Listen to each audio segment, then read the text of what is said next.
Hey guys, Kalltorak here, and today I am bringing you my Armour Stacking Thorns Warbringer. Thorns has gotten some amazing upgrades in this patch. My gear is far from optimized, and this is by far the best Thorns has ever performed for me. I have full cleared all pinnacle content on the hardest difficulties, which I had not done in patch 0.2 or 0.1. The hardest versions of Zet and Arbiter previously were just a little too out of reach for Thorns, and Simulacrum was impossible. The changes to our AoE and to armor though has leveled up Thorns into something I actually want to grind all league. The biggest change of course is armor stacking. It's actually really good now. I am tankier than I have ever been, to the point that I can truly show the mechanical difficulty of Thorns. Despite being so unique heavy, I am able to achieve a pretty solid armor count on a budget. I am at the point that I can full AFK most encounters, and the only time I really die is when I am caught off guard in Abyss, which is rare now since the nerfs. I can straight up face tank Zet's hands, which was a death sentence last patch. My armor could be way higher. This is a pretty scuffed set, but man, does this feel so good. The other big win for Thorns was, we got AoE now. Tribal Fury causes your attacks to splash, and that splash damage can proc barbs and quill bursts. This on its own makes Rapid Assault clear pretty well. However, you can also combine this with the support gem Ancestral Call. This sends out little copies of yourself that do the attack you do, and yes, they can proc quill burst and barbs. This leads to you having pretty awesome AoE now when alternating between Rapid Assault and Rake. I am beyond happy with the state of Thorns right now, and I'm going to be leveling many Ascendancies to try out different Thorn styles. From memes to dreams, Thorns is real, boys. Let's dive in. Alright, so this section I usually try and keep limited to 20 minutes, but because there's just so many changes I haven't gone over in the last week, this might be a little bit rambly, but I'm going to give you guys just the overview of everything that I'm doing with this character. So yes, we are no longer doing Avatar of Fire Thorns. Let me just break that down why. So why was Avatar of Fire Thorns potentially going to be so good? And it still could be very, very good. So let's look at my Thorns damage here. Right now, this is not Avatar of Fire. This is just pure armor stacking Thorns. If we take a look here at my Thorns damage, right now we have about 3,000, 4,000 at the top end is physical Thorns, 7,000 at the top end is fire Thorns. We have 700 of it cold Thorns, and we have another 4,000 of it lightning Thorns.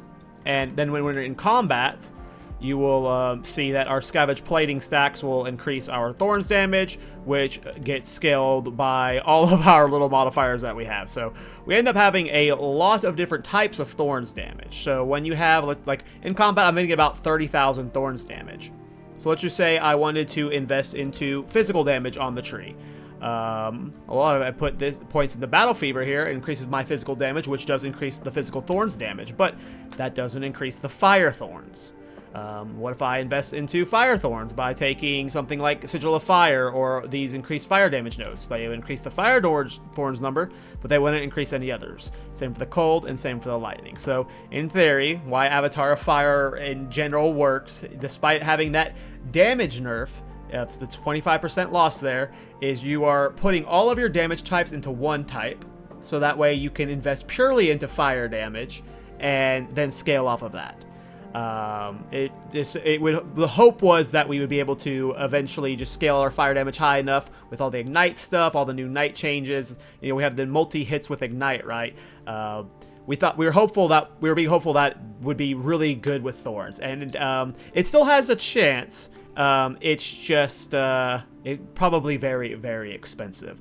Avatar of Fire just did not end up. It's not bad. It's just playing this style required more investment into a lot of the armor passes, as you can see on the tree, and it was just cutting ourselves a little bit too thin with Avatar of Fire. Maybe if you were level 100, I'm only level 99, you could, or 100, level 94, you could make room for Avatar of Fire. But that is the reason for the swap for Avatar of Fire, why we wanted to play Avatar of Fire, and the reason we are swapping off of it is armor stacking is very good, as you saw in the intro and some of the clips, and so I'll be playing clips throughout this long long rant discussion thing.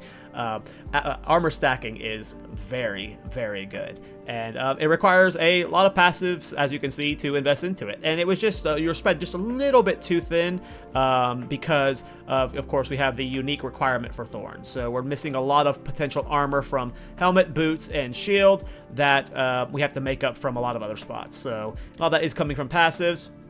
It's just spread a little bit too thin.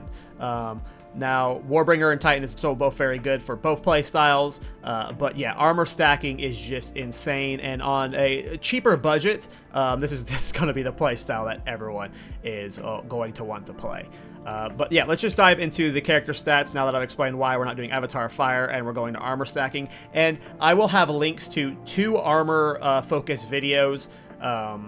So in the description, I'm going to have a link to 2 armor discussion videos. One from Path of Evening, and the other is from Carnarius.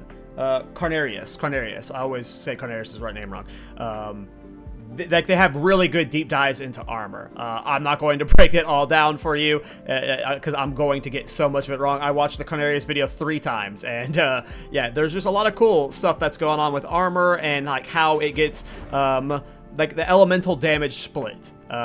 We're getting a lot more of our elemental damage percentage on the tree than we were originally expecting, and then when you combine it with stuff like Molten Being, where we're taking 5% of physical damage as fire damage, when you're stacking armor, it gets crazy. He talks about it in one of the videos, getting up to 100,000 armor. I'm at 18,000, about I think 30,000 in combat, and I feel pretty insane. So yeah, just the armor stacking, just it makes, I've never felt this tanky before and any armor based character, like by a lot. Like we are so damn tanky. I only have 2,600 life. I wish I had a little bit more, about closer to 3,000 would be nice. But I only die to Abyss mods right now. And then like, of course, like Arbiter, like crazy one shots still really hard for me. But if you had more armor and more life, you could probably live a lot more. But I literally just don't die unless it's to Abyss mods. But yeah, everything's looking pretty good right now. So yeah, armor stacking is really good. As you can see, my resistances are capped way, like I'm not even optimized at all. Like my budget has, I'm really bad at farming currency, as you guys know, and my budget has just been really all over the place. 18,000 armor right now out of combat, 2,600 life, full res cap, which, you know, I'm just so damn tanky. As you can see here, estimated lightning damage reduction against hits, like 81%. Armor applying to lightning damage, 16,000. Like, we're doing so much conversion, and, like, again, go watch those armor stack videos. It makes a big damn difference. In terms of Thorns damage, this is, like, the most Thorns damage I've ever had. Again, far from optimized. I'm sitting at 15,000, almost 16,000 top end out of combat, and like again, there's so much more I could be doing to push this further if I had bigger budget. And yeah, it's awesome. 97% crit is awesome. I could get way more crit damage bonus, which would be a huge damage spike. That might be one of the things I need to do, is like invest more into crit damage bonus to push my damage further. But yeah, I mean, this is the best I've ever had my Thorns damage. Again, I'm pushing like 30,000 Thorns damage on the tooltip in combat, which is crazy. And again, it could go much further. Let's talk about the gems. Okay, yeah, then at 75% block chance. I am rocking Turtle Charm. It's a good damage increase because we are running Lay Siege.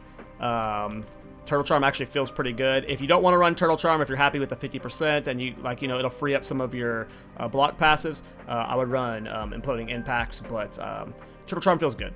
Like, even without Svalin, Turtle Charm feels good. So yeah. So let's talk about the support gems. Let's talk about Spear Stab first. So we actually use Spear Stab more than you expect. So during original Thorns playstyles, and like especially during the campaign, you're really only using Exploit Weakness to remove Armor Break. You need to break armor to get Scavenged Plating stacks. Scavenged Platings is still a large majority. Again, it's not just our, at this point, it's not just our Thorns damage, it's also armor. So you want to maintain your Scavenged Plating stacks. It is super important across the board for both armor stacking and Thorns damage. But yes, we use Spear Stab for Exploit Weakness to remove armor break, so you could re-break armor to get your Scavenged Plating stacks. But now, Spear Stab actually does good damage through Barbs 3. Supported skills deal Thorns damage twice on their next hit. you will see me using Spear Stab a lot on bosses, obviously to refresh armor, but when you get hit in combat, if you have Barbs 3 and Barbs 2, so right now in Rapid Assault and Rake, I have Barbs 2 in both of them. These will share stacks across themselves. So all of these stacks of Barbs 2 is shared between Rapid Assault and Rake. So if I use Rapid Assault after getting hit, all 6 attacks will be used by Rapid Assault. Or if I use Rake with Barbs, all 6 attacks will be consumed by Rake. However, the single stab from Barbs 3 does not get consumed. So in the combat in the top left, you'll see like sometimes I'll have 2 stacks of Barbs. That's because one of them is Barbs 3. And Barbs 3 on, like, again, it's just your Thorns damage, right? This actually hits really hard. You'll see me chunking bosses with just Spear Stab when I have the, like, if I'm in a moment where, like, obviously you just want to mainly spam Rapid Assault. But if there's moments where you don't have Barb stacks, but you do still have the Barbs 3 stack, Spear Stab not just does, you know, the removing the armor break for you, but it actually does like a good chunk of damage. So that is what Spear Stab is for. Again, it's still mainly for bossing, but you will see me utilize it quite a bit on like rares and stuff. Like a single Spear Stab poke, whenever, especially whenever you're missing Barb stacks, it really helps a lot. Like there is still a problem with Thorns where we need a way to self-proc Barbs, hopefully one day, but right now this just feels like astronomically better. Encase in Jade, right now I only have Physical Mastery. I don't know what you would actually want to put in here. We don't actually ever use Encase in Jade. I should probably just take it off my bar so I don't ever confuse people. You never use it. It is just, you keep it at max stacks for the physical damage reduction. It is just 10% physical damage reduction, period. I don't know what support gems I should put in there. We never use Ray Shield. Rapid Assault, right now I have Barbs 2, Quill Burst, Rapid Attacks 3.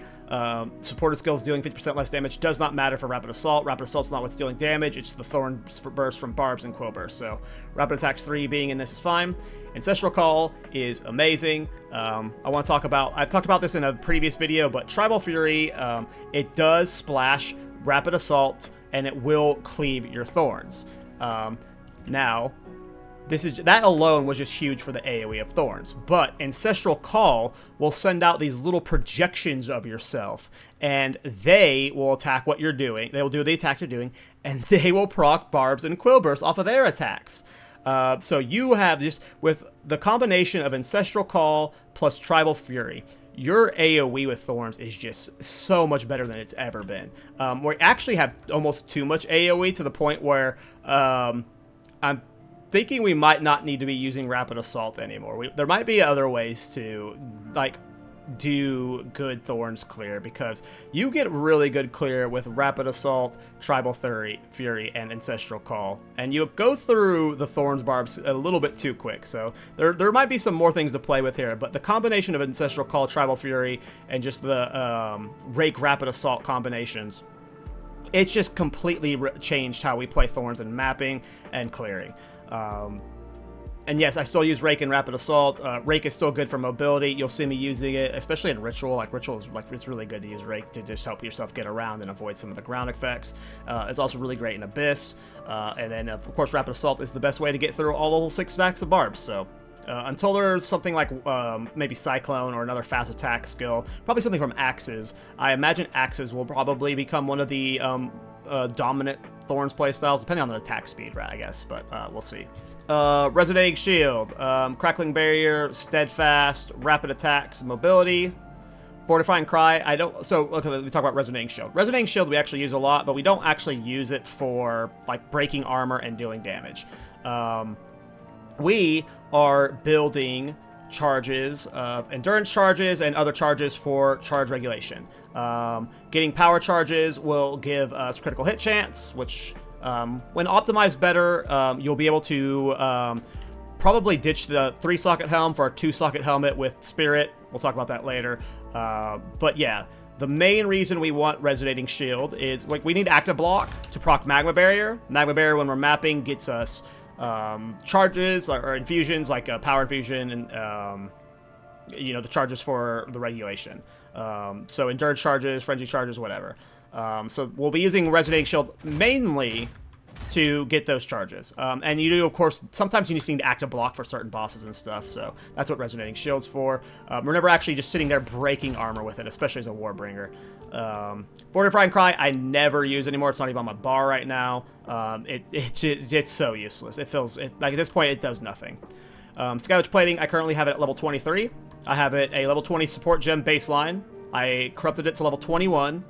I have +1 level from Physical Mastery, and then it's got +1 level from this amulet. This is +1 level to all skills, not spell skills, melee skills, or anything. It's all skills. I do think this is bait. I don't think you want this. It's expensive, and I don't think it's worth it. We'll talk about Prism of Belief and getting more levels for Scavenge Plating later.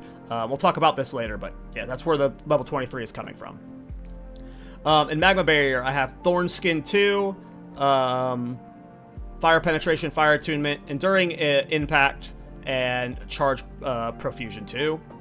And then in Charge Regulation, I have Thorn Skin. Now, you see I have 3 Spirit Gems, and I have a lot of Spirit for a Thorns character. You normally don't really need it. You never really even needed 100 Spirit most of the time in the last patch. But now I have 191, and you could get more. It really is a dance of trying to get as much Spirit as you possibly can while hitting crit cap and like maintaining your defensive and stuff. You want these 3 support gems, in my opinion. Time of Need I was running before, but now Charge Regulation with the charge play I'm doing, I feel like is the best play. So ideally you want these 3 support gems, and you want to get whatever combinations of Thorn Skins you can. Right now I have Thorn Skin 2, Thorn Skin 2, and Thorn Skin 1. If you could have 3 Thorn Skins, 2s, go for it. If you can have 4 Spirit Gems, because you have so much extra Spirit, because I'll talk about it later, but there is a world where we'll be using Scepters. But yeah, Thorn Skin, I can't tell you what to do here, right? You just have to know how much Spirit you have, and you have to make it work. You want these 3 Spirit Gems. I'm confident you want these 3 Spirit Gems, and then you get whatever Thorn Skins you can get into them, period.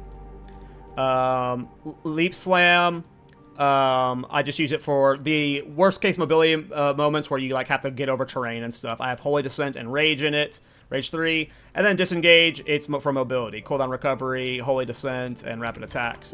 You'll see me using it just to like get around the stuff. Like it's rapid. Everyone knows what Disengage is for. It's great for mobility. And yeah, so in terms of gameplay, not much has changed. It really just comes down to, like, again, it's every 3 seconds, I believe, where you get the Ancestral Call attacks. That's just huge AoE, but for the moment you don't have that, like, one, you Rapid Assault, it doesn't put Ancestral Call on cooldown for the other skill. So you can use Rapid Assault, Rake, Rapid Assault, Rake, and you're just getting a lot of extra AoE out when you cleave between them. And then whenever you don't have Ancestral Call up, Tribal Fury is just, in general, going to be enough for you. Let's talk about gear. So first, let's talk about my helmet and my boots. I have 3 sockets in all of them, and I'll show you how to craft them. These are what are called exceptional bases. So you're going to search Crown of the Pale King. You're going to find one with 2 sockets, and then you're going to go down to Corrupted, and you're going to search No. And this is how you find an exceptional base. These are just, they're base uniques, but they're perfect. They're going to have 2 sockets, and they're not corrupted. And then you're going to want to get the Omen for corruption, and then you're going to corrupt it so you guarantee you get a change. You want one of 2 things. You want either 30 spirit or 3 rune sockets. Now, because I have 3 rune sockets in this helmet, and I have 3 of the 150% critical hit chance for Thorns runes in it, you can see here that my Thorns damage, or crit chance, is at 97%, and I have almost nothing invested into Thorn, or crit. I have these points here, and these points here. That's it. There's 7 points total. I guess 5 points total that invested towards critical hit chance. Which is awesome. And these boots, while they are an exceptional base, they're for 3 sockets. The crit chance is at 25% on these. This is flat crit chance. This could be higher. So there's a world where you get boots that are 2 sockets with a high crit hit chance base, corruption, like 28% or 30% or whatever. And that makes it to where you hit 100% crit chance with Thorns without needing 3 Stag Talismans in your helmet. So that makes it to where you can maybe run 2 Stag Helmet with the Spirit Enchant. So there's a lot of optimization here you can do around the corruption of the uniques to hit like 100% critical hit chance, while also hitting the Spirit, all the Spirit you want to get, and whatnot. But yeah, that's how I got the 3 sockets on these 2 things, and it's awesome. It's huge for the build. Okay, so let's talk about the weapon. So, big things here for the weapon. Before, the spear really did not matter at all. It was, you wanted a fast attack speed spear, you wanted to hit as fast as possible, and then you wanted it to have like strength or something on it. But now we actually get a lot of damage from your weapon. If you see me take it off here, I lost 3,000 thorns damage there. That was never the case before, right? So what is the difference? Well, now we have these new modifiers we can get on spears. Gain % of damage is extra elemental damage. This does boost your thorns damage, straight up. You get these from perfect essences. And then we have these new sockets. For the Sokolov's Rune of the Sky, gain % of damage is extra damage of all elements. I only have one with 2 sockets. You can get a weapon with a spear with 3 sockets. So you could have an extra 5% that I don't have. This is not an optimized weapon at all. It's got fast attacks, but it doesn't have any like strength or any other stats on it. But yeah, the DPS of it doesn't matter, of course, per usual. But there are now ways we can get a spear that directly buffs the damage of thorns, as you can see here. That's a significant amount, and that's not including the thorns damage we get from scavenge plating when we're in combat. So, weapons now matter big. Let's talk about the spirit portion. Spirit, it's tough. You really have to like be like a path of building type of person to like be able to min-max it perfectly. You want to get as much spirit as possible, so you're running as many thorn skins as possible, period. But there's some trade-offs with that. Like, if I didn't have spirit on my chest, I could have, like, a lot better defenses, like more max life, more armor. If I didn't have spirit on this necklace, I could have % increased armor, % increased evasion. Like, there's, like, way more ways to min-max this gear. But spirit is the best way to increase our damage right now. Because of how Chernobog works, because of how a Thorn Skin works, because of how Scavenge Plating works, the % increased Thorns damage is just really big. It's a tough thing to say. I would say maybe prioritize, if you're dying a lot, it's hard to say, prioritize defensives. I am not happy with this amulet. I do want one with spirit, I think, but I don't like the +1 level to all skills. I would maybe prefer maybe % increased armor or something. But yeah, the spirit matters. I would get good spirit rolls on your chest and your neck, for sure. Again, you can get a 30 spirit enchant on a helmet. Excuse me. Go for this if you want to. It just really depends on your setup. It's just such a hard dance to know. Like, you have to do a lot of tinkering. I can't give you the exact answer yet until I've played with it more, but there's a lot of changes you can do here. There's obviously the option of also getting I have the % increased thorns damage enchant on this chest, which is also another reason I'm keeping it. But you can also get more thorns, more runes on exceptional bases for these chests. I think you get up to 4 to 5 sockets, depending on 4 sockets on some rare chests or something. This is only 2 sockets, so a lot of rune slots being missed here. But you do want high armor base. That's another thing I want to talk about for the chest piece while we're on it. So we've talked about the amulet enough. % increased max life. You do want a lot of max life. I still think I would like, if I could get over 3,000 max life while having this much armor, I would feel so much more comfy, but I still feel pretty good. But you do want high armor for your body armor. Revenge got buffed from 4% to 10%, and you actually get a good amount of thorns from it, but there's also Heart of the Well diamonds now. These gain physical damage equal to % of the item armor of equipped body armor. So even more thorns from your body armor. It's another L for Smith Katava, but yes, we do. You do very much want a high armor base or a body armor, and 1,000 armor is not near the cap. So I could get a lot more armor. I could be a lot tankier. This body armor probably is the next piece I'm replacing. It's really good. It's got a lot of thorns damage. It's got a lot of armor, spirit, and resistances. It's got the thorns enchant too, so it might be hard to replace, but it's probably next to go. But yes, you want a high armor base. Yeah, I mean, this is a pretty good chest. It's a good example of a good chest. This is not a bad chest. It could be min-max better, but it's not a bad chest at all. Yeah. again, the discussion about the spirit, like, you could get max life instead, right? You could be way tankier if you stacked less spirit. So that's a discussion you have to have with yourself. Let's talk about the belt. Belt, you want armor, max life, and then resistances and thorns damage. You do want thorns damage right now. I have not tested the new darkness and throne belt yet. I still think you're probably going to want a rare belt. There's just so many good stats you get from it. I mean, you need to help Ryan out your resistances in ways. You get a lot of thorns damage from it. Yeah, at least on a budget, I would say a rare belt is always going to do you better. Gloves, you want a high armor glove, specifically because we are using leather-bound gloves. Gauntlets, this is actually a really good combination to get a lot of extra armor. Leather-bound gauntlets, you gain 1 evasion rating per 1 armor on your equipped gloves, and then when combined with iron reflexes, converts all evasion rating to armor. This actually combines to being a lot of extra armor from 1 piece of gear, and because we are missing so much armor from helmet, boots, and our shield, Chernobog, despite being a shield, only gives us 326 armor. There's way higher armors you can get from shields, so Chernobog's not the best shield for armor. But he's a lot of damage, but we're lacking armor because of it. So this is a really good combination when stacking armor on your gloves to get a lot more extra armor. And then, of course, you just want resistances and max life if possible. It's a really low max life roll. So yeah, you don't need the +1 melee skills. That's just what I yellow corrupted it, and that's what I got. So ignore that. But yeah, you want high armor for sure because of this combination here. Very, very important. All right, so let's talk about the rings. The rings are super important as well. The rings are where you're going to be getting a lot of your stats, just raw stats. You want as much resistance as possible. You're going to get, like, you're really going to be rounding out your resistances on your rings, and you want max life on your rings too. It's really hard to get max life with this build, and you really want max life. You want to get it as high as you can. 2600 is really good. If you could get the 3000, that'd be better. What I want to talk about with the rings, though, which is super important, is the evasion rating. There is no way to increase your armor from rings.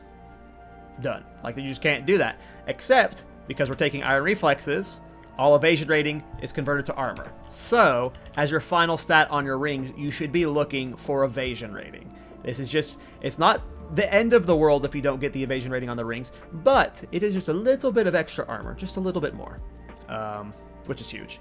I think I talked about everything except for Chernobog. Yeah, I mean, just getting any Chernobog is good enough. I got incredibly lucky by corrupting it and getting my Thorns damage enchant.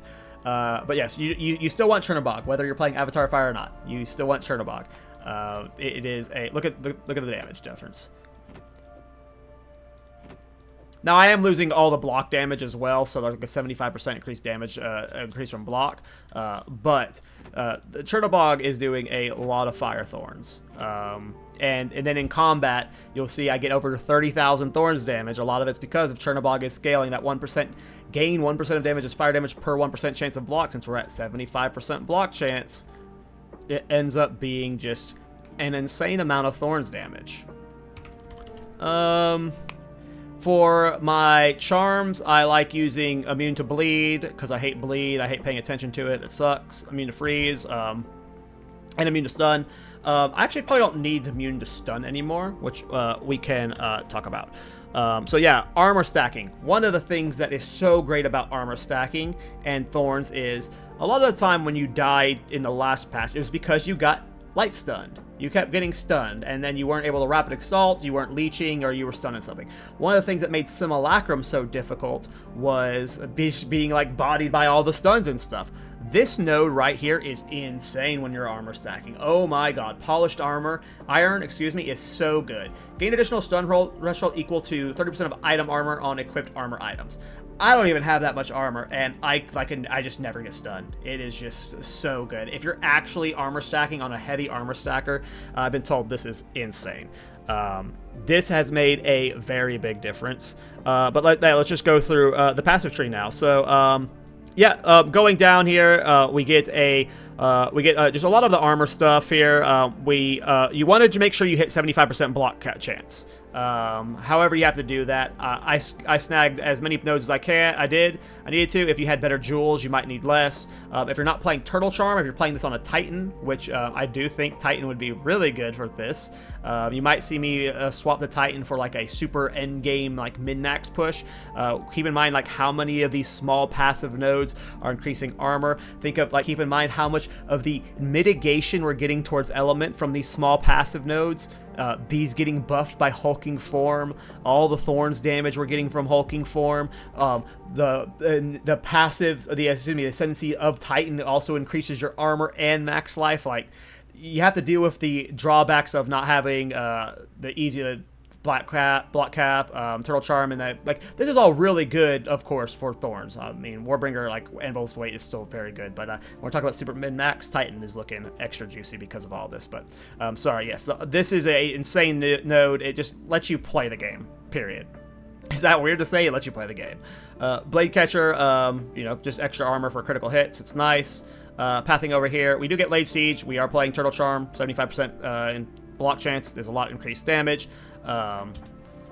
Backup Plan actually ends up giving us a good amount of armor because of, it's just a good amount of armor.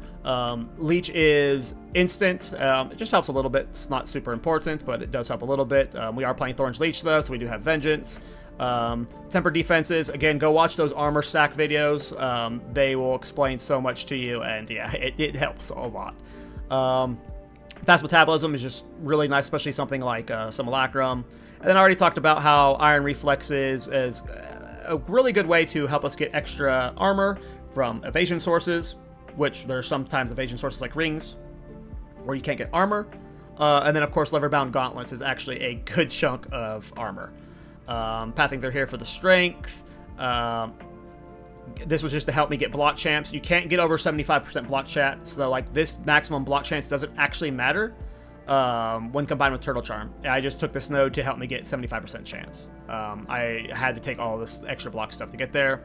More max life, extra stun threshold, sure. Thorns damage, more max life.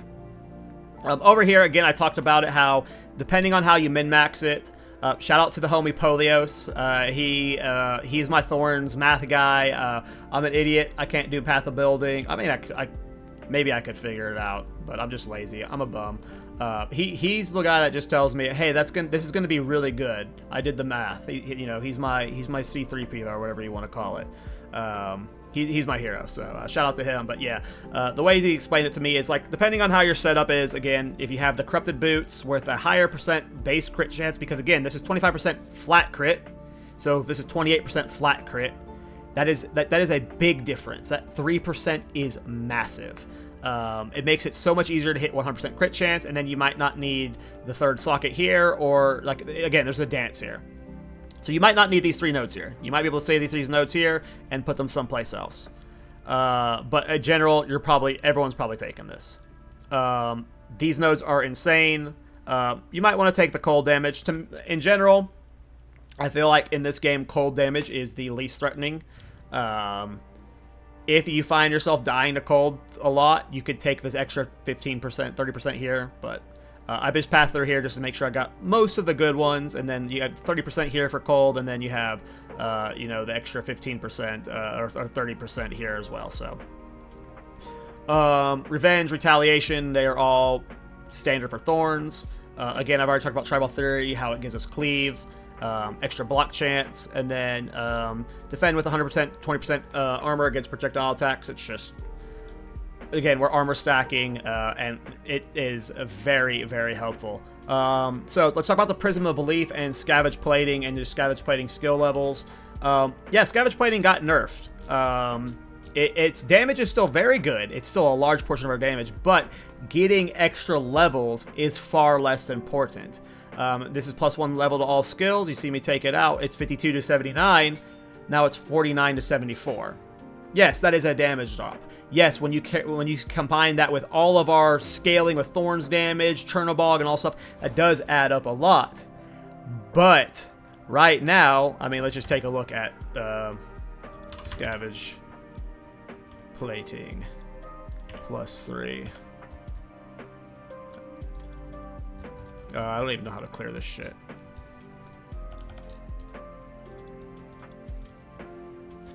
$90 divine. I'm not gonna recommend that for any of y'all. It's just not worth it. Now, if you're doing an ultra min-max Titan setup, sure, yeah. This is what you might want to go for, but I don't even know if you would. You know, we have the Heart of the Well, which, again, this is not even like a super min-max one. I'll try and figure out what's the best one to get, but you do want the physical Thorns damage. I went with the maximum elemental res just so I was just a little bit tankier, or probably not needed. But then you have like % increased Thorns damage on your rare jewels. You can get % increased armor, which is really nice. Block chance, which is really nice. So it's like we only have 3 jewel slots. One of them is being taken by Heart of the Well. And there are like really good, there are really good jewels out there that can be used. So like, you know, the ones that, there's just so many good jewels. So I just don't see like it ever being worth it right now. But I can't promise that. We'll have to see. Well, let's talk about the Anoint again. I don't know if I mentioned it earlier. It's been a long video. One, this is gain % of damage is extra fire damage. This boosts your Thorns damage. This is just a good damage increase. But % of physical damage taken as fire damage. This is just another defensive layer. These are huge when armor stacking. It helps split the damage a lot. So trust, like, it's a good defensive layer. If you don't want Molten Being, that's fine. My recommendation, Cooked. This is a lot of damage. 60% crit damage bonus when we have a 100% crit chance and all of our damage is coming from Thorns. Like, this is a huge damage increase. Cooked is awesome, so don't be afraid of putting Cooked in. If you want the cheaper one, you go for Heartbreaking. It's 25% increased critical damage bonus, but it doesn't have the downside of the minus defensives. But if you want pure damage right now, I'm going with Cooked. It's 60% increased critical damage bonus. Like, right now, 30,000 Thorns damage with, you know, whatever percent... 97% crit damage chance, crit chance with, like, you know, that would be up to almost 300% crit damage bonus. Like, Cooked would be insane. So, I'll test more with Cooked versus Molten Being later. Right now, this is just the amulet I've got. I'm locked into it. I'm pretty broke on currency, but as you can see here, there's a lot to test. I'm going to be playing lots of Thorns characters. I think my next character is going to be my Wind Dancer Witch Hunter, so keep an eye on that. But yeah, for Warriors, Warbringer and Titan are both very good. Smith of Kataba, I can't recommend, especially because of how much better wearing a body armor is. You want a high armor body armor. You want the Thorns roll a chance on, or the Thorns roll on it. Like, there's just so much you want for Thorns with a body armor. So can't recommend it a Smith, but Titan and Warbringer are both still very good. Sorry there was like a week absent there, guys. I'm an idiot. But hey, it happens. You guys got your update now. I'll have more Thorns updates coming out soon. Yeah, I don't know what else to say. See you in the next one, guys.